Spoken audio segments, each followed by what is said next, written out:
में जो menstruation topic है उसके कुछ हम बेसिक कॉन्सेप्ट जो कि एनसीईआरटी बेस्ड क्वेश्चंस जो अपने हुआ करते हैं इसके जो बेसिक कॉन्सेप्ट हुआ करते हैं for class 9th and 10th की हम यहाँ पर इंट्रोडक्शन करेंगे।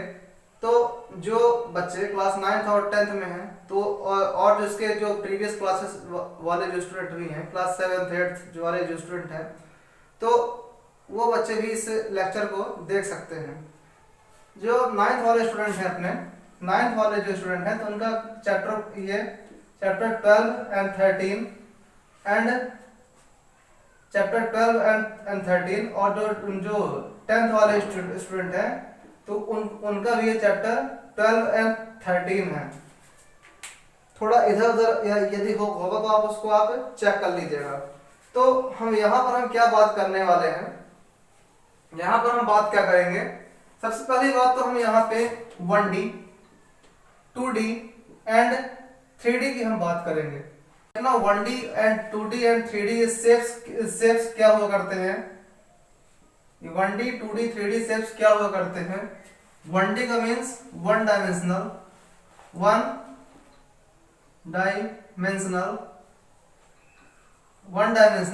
2D का मीन्स टू डायमेंशनल 2D का means two dimensional and 3D means three dimensional होता है।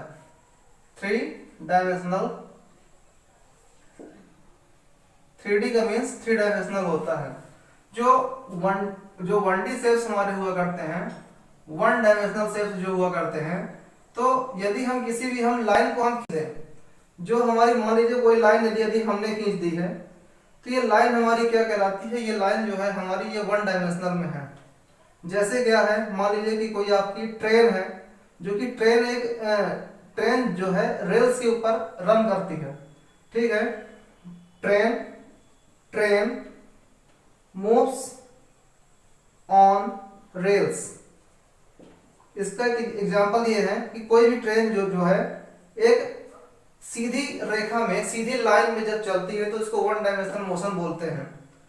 जैसे कि आपने कुछ इक्वेशंस आपने पढ़े हैं कि लीनियर इक्वेशन, जो आपने लीनियर इक्वेशन पढ़े हैं तो उन लीनियर इक्वेशंस का जो ग्राफ आपने ड्रॉ किया है तो कुछ आपको या तो ऐसे ग्राफ मिलता है, या तो ऐसे मिलता है, या तो ऐसे मिलता है।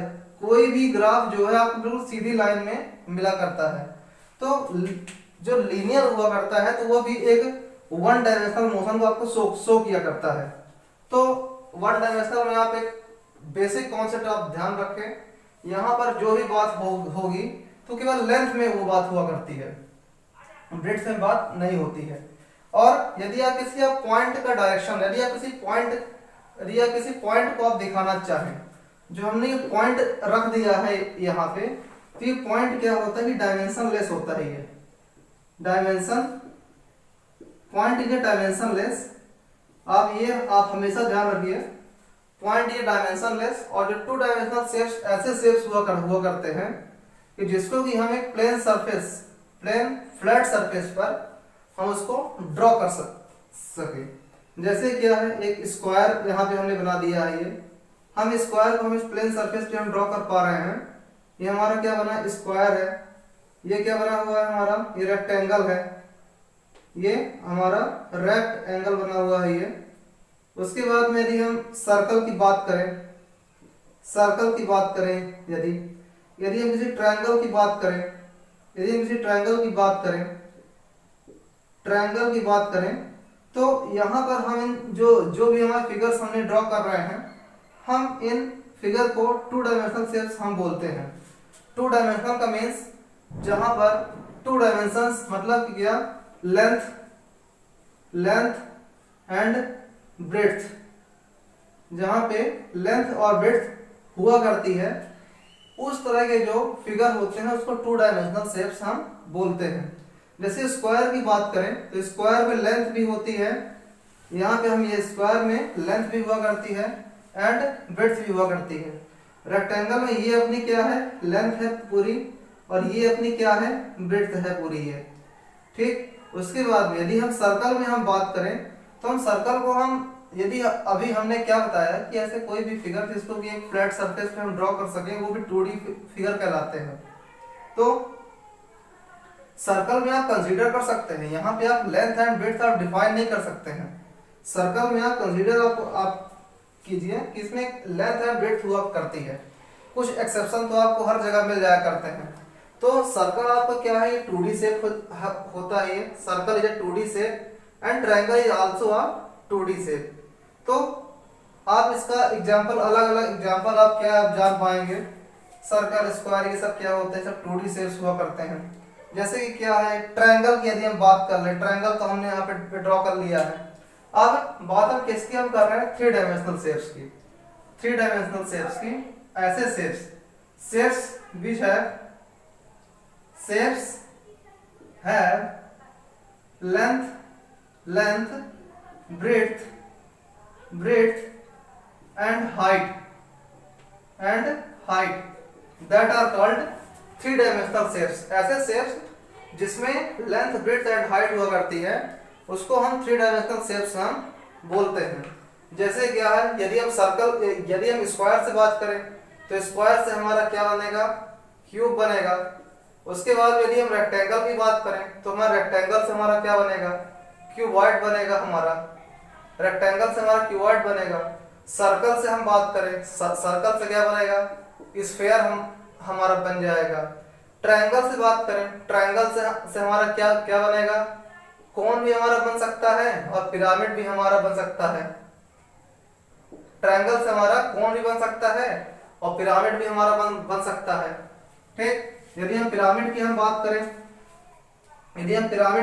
करें तो हमारा पिरामिड कैसा होगा, यदि हमारा पिरामिड एक ट्रायंगुलर बेस पर है तो ये, यदि हमारा पिरामिड एक ट्रायंगुलर बेस पर है तो उसको ट्रायंगुलर पिरामिड बोलते हैं। यदि हमारा पिरामिड जो है ट्रायंगुलर बेस पे, उसको ट्रायंगुलर पिरामिड बोलेंगे। यदि हमारा पिरामिड एक स्क्वायर बेस पर है तो उसको स्क्वायर पिरामिड बोलते हैं। जिन स्टूडेंट को ये बात मालूम ना हो तो स्टूडेंट ध्यान रखेंगे, जब हमारा पिरामिड का बेस जो है वो स्क्वायर बेस पर हो तो इसको स्क्वायर पिरामिड बोलते हैं। यदि हमारे पिरामिड का बेस, इसको हम क्या बोलेंगे, स्क्वायर पिरामिड बोलेंगे हम इसको। यदि ये कौन सा है, ट्रायंगुलर, ये ट्रायंगुलर पिरामिड है। ये हमारा ट्रायंगुलर पिरामिड है। और यदि हम बात करें तो ये रेक्टेंगल, ऐसा पिरामिड जिसका बेस एक रेक्टेंगल पे होता है, ये अपना एक रेक्टेंगुलर पिरामिड कहलाता है। ये अपना एक रेक्टेंगुलर पिरामिड कहलाता है। रेक्टेंगुलर पिरामिड कहलाता है ये हमारा। तो यहाँ पर हमने 3 डिफरेंट टाइप के हमने पिरामिड के बारे में हमने बात की। अब अच्छा, यदि हम किसकी ट्रायंगल की बात करते हैं, ट्रायंगल से यदि हमने यहाँ पे कोन बना दिया, कोन का आप एग्जांपल ले सकते हैं, जैसे आइसक्रीम कोन, जोकर्स कैप, क्या, जैसे ice cream cone, jokers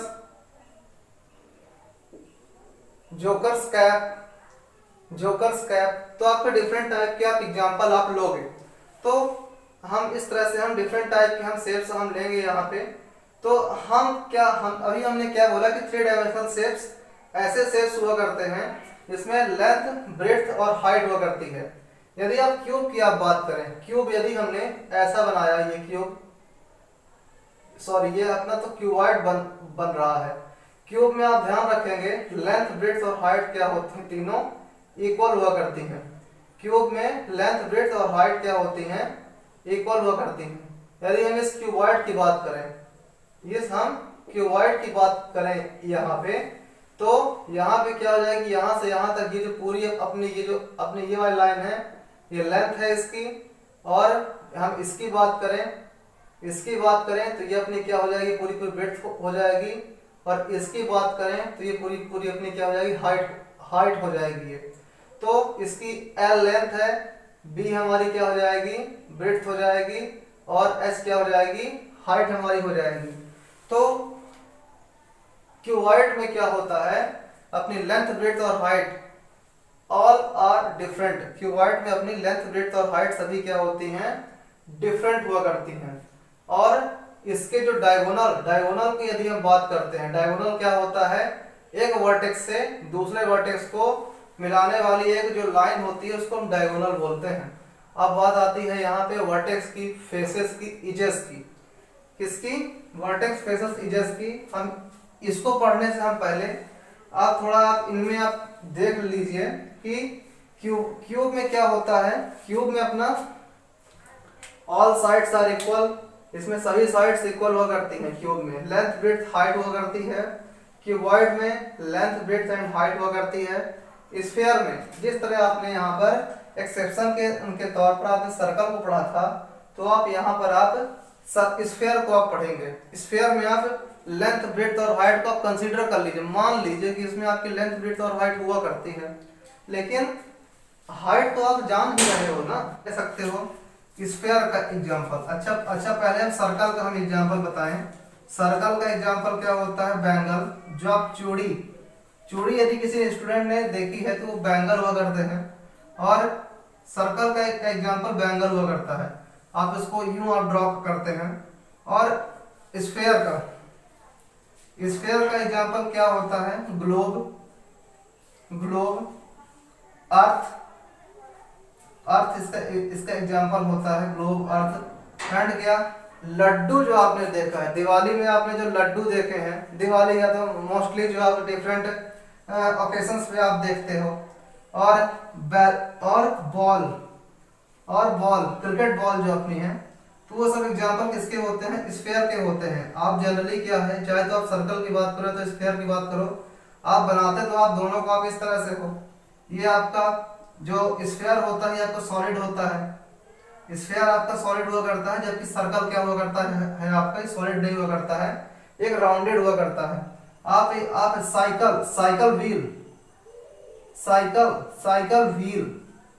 cycle wheel की यदि आप बात करें तो वो भी एग्जांपल सर्कल का ही हुआ करता है। तो हमने यहाँ पर इस तरह के डिफरेंट टाइप से शेप्स के बारे में पढ़ लिया। So pause the video and this noted down. अब हम यहाँ पे हम बात करेंगे स्टूडेंट्स, यहाँ पे हम बात करेंगे 1D 2D 3D।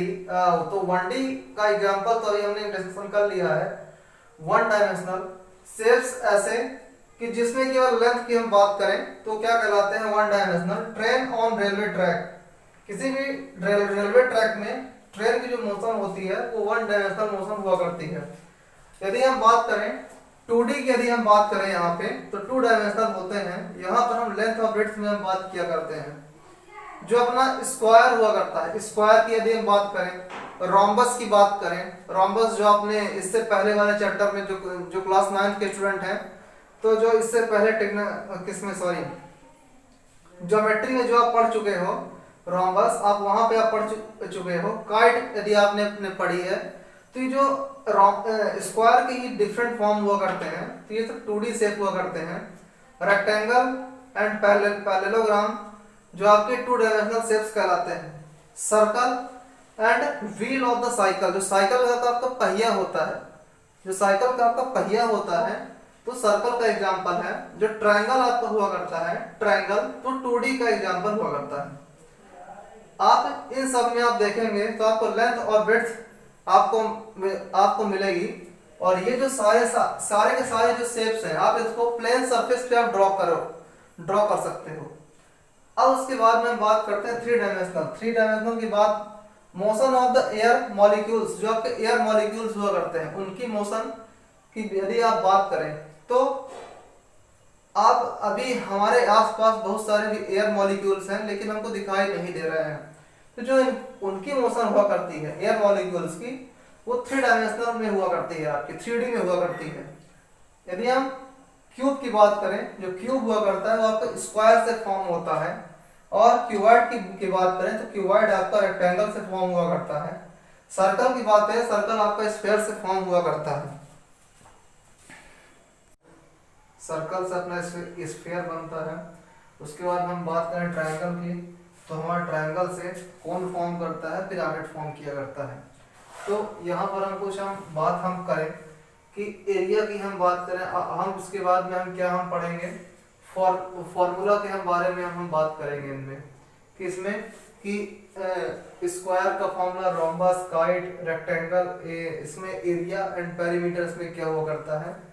तो सभी स्टूडेंट अब नोट करें, perimeter, perimeter, perimeter, area and उसके बाद में वॉल्यूम, वॉल्यूम, एरिया में आप क्या गए आप नोट करेंगे, surface area, surface, surface area, और total surface area, total surface area, total surface, total surface area, total surface area, और क्या lateral surface area, lateral surface area, lateral surface area, इन सब के बारे में हम बात करेंगे। और क्या curve surface area, curve surface, surface area, ठीक। हम इन सब के बारे में यहाँ पे हम बात करेंगे कि एरिया कितने कितने टाइप के आपके हो सकते हैं।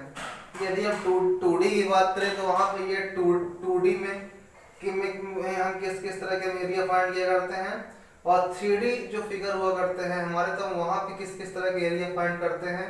वॉल्यूम हम कैसे हम निकालेंगे, तो इसके बारे में हम डिस्कशन करेंगे यहाँ पे। So pause the video and just note it down.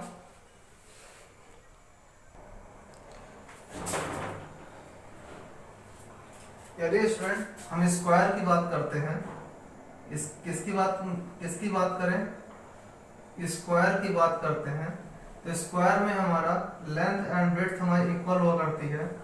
Square में हमारा लेंथ ब्रेड्थ इक्वल होती है, ये भी ए, ये भी ए।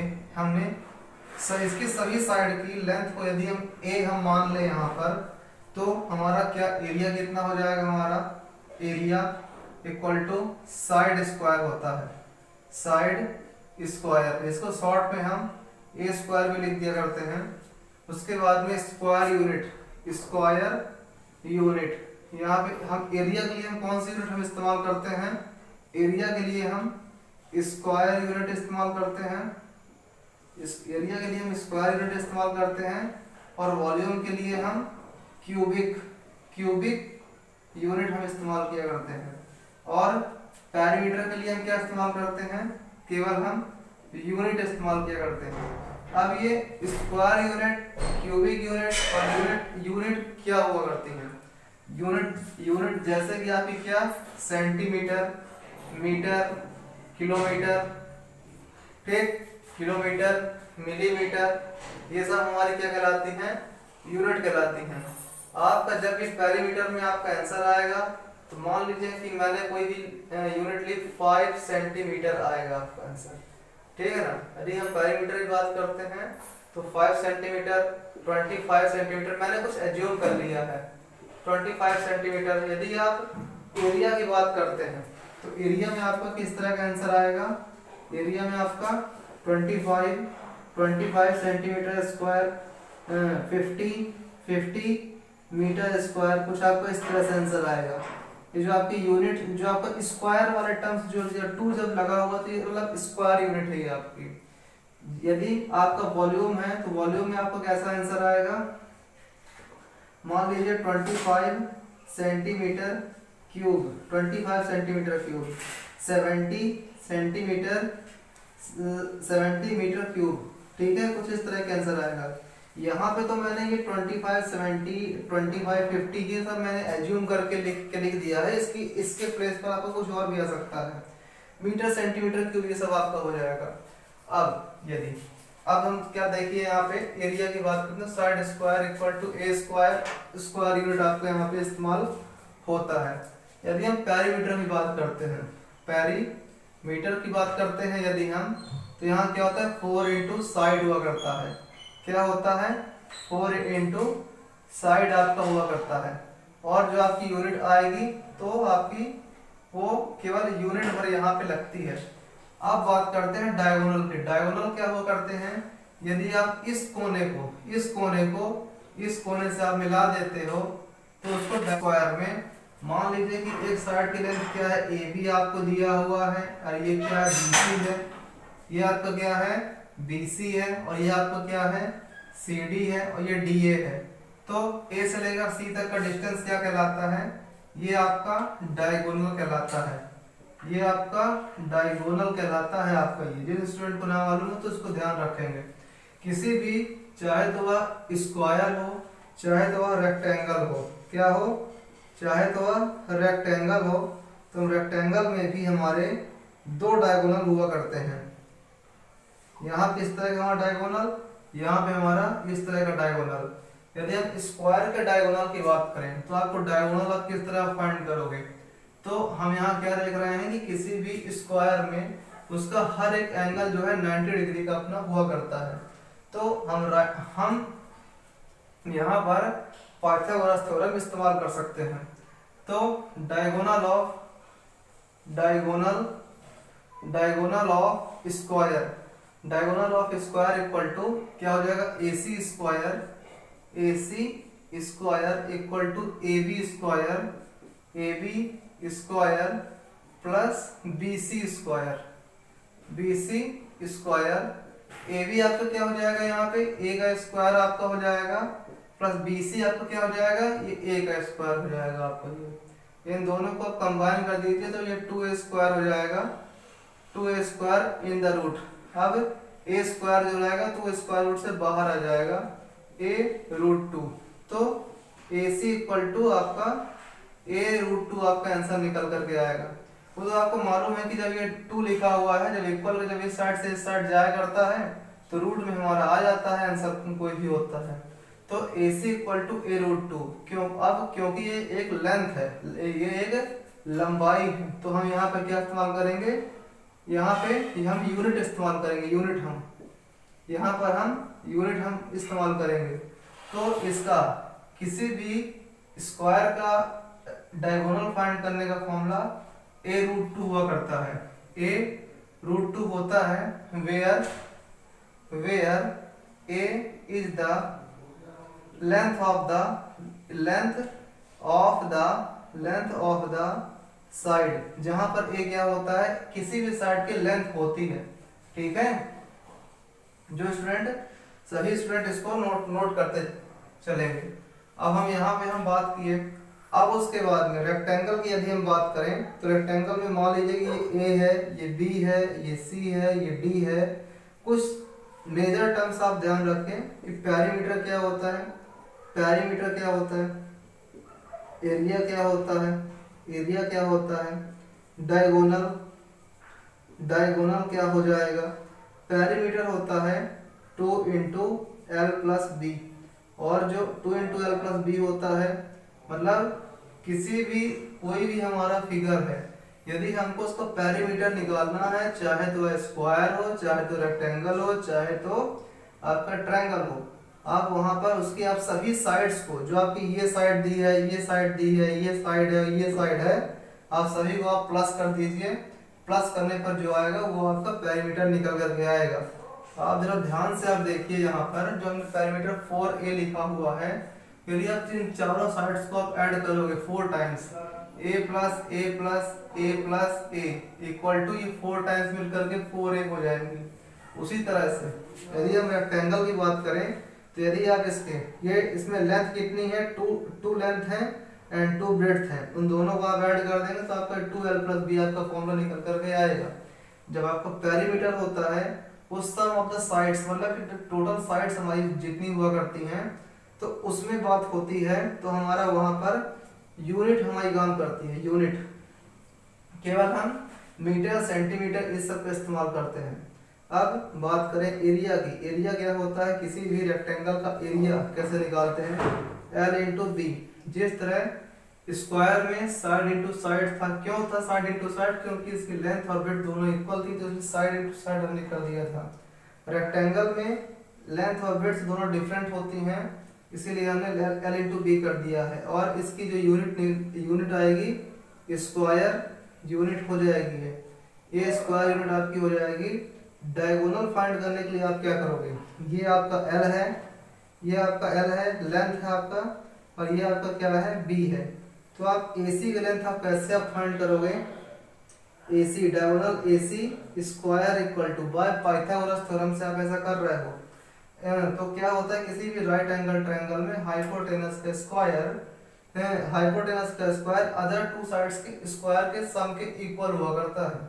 तो AC square equal to L square plus B square, L square plus B square. In next step जिसको आप जो आपका स्क्वायर लगा इधर से इधर आएगा तो under root L square plus B square हो जाएगा। So diagonal of the rectangle equal to under root L square plus B square हो जाएगा ये आपका। यदि आपको मान लीजिए किसी भी क्वेश्चन में बोल दिया जाए, किसी भी क्वेश्चन में बोल दिया जाए कि इसका पैरामीटर हम कब फाइंड करते हैं, कुछ अब बेसिक टर्म्स यहाँ पर आ रहे हैं कि हम पैरामीटर कब फाइंड करते हैं, एरिया कब फाइंड करते हैं और वॉल्यूम कब फाइंड किया करते हैं। तो स्टूडेंट्स इसको बहुत ही बेसिकली तौर पर याद रखेंगे कि हम पैरामीटर कब फाइंड करते हैं। मान लीजिए कि आपको कोई रेक्टेंगुलर प्लॉट है, वो तो अब तो आप इतने सारे मतलब कितने देर से जो बातें हो रही हैं इसमें तो आप जान ही गए हैं कि 2D और 3D शेप्स क्या हुआ करते हैं। अब यदि हम पैरामीटर की बात करें तो किसी भी 2D शेप में, 2D शेप जैसे क्या है, या तो रेक्टेंगल है या तो स्क्वायर है, तो वहां पर किसी भी प्लॉट कोई रेक्टेंगुलर प्लॉट आपको दिया हुआ है, मान लीजिए कोई रेक्टेंगुलर फील्ड है, कोई रेक्टेंगुलर फील्ड मतलब खेत है कोई भी आपका, तो उस खेत में क्या है, फेंसिंग करवानी है, क्या फेंसिंग करवानी है, ठीक। उस खेत में फेंसिंग करवानी है, मतलब कि आपका ये रेक्टेंगुलर फील्ड है, तो उस खेत में केवल इस आपको बाउंड्री में बात करनी है। यदि आपको उस बाउंड्री में बात करनी है तो आप वहां पे क्या इस्तेमाल करोगे, पेरीमीटर आप वहां पे आप निकालोगे। उस रेक्टेंगुलर फील्ड में जब कोई भी बात होती है, कहाँ की साइड की बात होती है, तो हम वहां पेरीमीटर फाइंड करते हैं। जैसे फेंसिंग करवानी है, या तो आपको तारों की जरी लगवानी है, ठीक है ना, मतलब कि उसको बाहर से उसको वाइड करना है, या तो उसमें बाउंड्री BOUNDR, या तो उसमें उस रेक्टेंगुलर फील्ड में चारों तरफ से बाउंड्री करनी है। तो मतलब कोई भी यदि हम उसकी साइड में बात करते हैं तो हम पेरीमीटर हम फाइंड करेंगे। अब उसके बाद में बात आती है कि हम एरिया कब फाइंड करते हैं। एरिया हम वहां फाइंड करते हैं, किसी भी फिगर में एरिया हम वहां फाइंड करेंगे जब हमको उस प्लॉट के अंदर कुछ काम करना होता है। जैसा जब हमको उस प्लॉट के अंदर कुछ काम करना होता है, जैसे कि यहाँ लेंथ और ब्रेड्थ में दोनों के अंदर काम करना होता है। मान लीजिए किसी रेक्टेंगुलर फील्ड में आपको ग्रासिंग करवानी है, क्या ग्रासिंग करवानी है, या तो फिर इरिगेशन करवाना है, इरिगेशन करवाना है। स्टूडेंट इससे ये सब इंपॉर्टेंट पॉइंट है, ये आपको किसी बुक में आपको जल्दी नहीं मिल सकते हैं, हाँ, इसलिए स्टूडेंट्स इसको नोट करते चलेंगे। ग्रासिंग करवानी है, इरिगेशन करवाना है आपको, या तो फिर उसमें कोई भी ऐसा काम करवाना है जो इस फील्ड के अंदर हो रहा हो, या तो उसको पुताई करवानी है, तो आप वहां पर आप उसका एरिया फाइंड करेंगे। अब उसके बाद में वॉल्यूम आप कहाँ पे आप फाइंड करते हैं, वॉल्यूम ऑफ 3D शेप्स का सॉरी आप फाइंड किया करते हैं। वॉल्यूम हमेशा 3D शेप्स का आप फाइंड किया करते हो। और एरिया और पेरीमीटर, ये एरिया तो आप जनरली 2D और 3D शेप्स आप दोनों का फाइंड किया करते हो। जैसे क्या है, सरफेस एरिया फाइंड करना है, टोटल सरफेस एरिया फाइंड करना है, lateral surface area, curve surface area आपको फाइंड करना है यहाँ पे। और पेरीमीटर केवल और केवल आप 2D शेप्स का आप फाइंड किया करते हो, ठीक, पेरीमीटर। लेकिन आप जनरली आप 1D शेप्स जैसे कि लेंथ ऑफ द लाइन, क्या लेंथ ऑफ द लाइन के लिए भी आप पेरीमीटर आप फाइंड कर सकते हो, ठीक है। अब उसके बाद 3D शेप्स में वॉल्यूम फाइंड करना है। मान लीजिए कि कहीं पे आपको कैपेसिटी बतानी है, कैपेसिटी बतानी है आपको, वॉल्यूम सीधे सीधे बोल दिया गया आपको कि वॉल्यूम फाइंड करना है, ठीक है।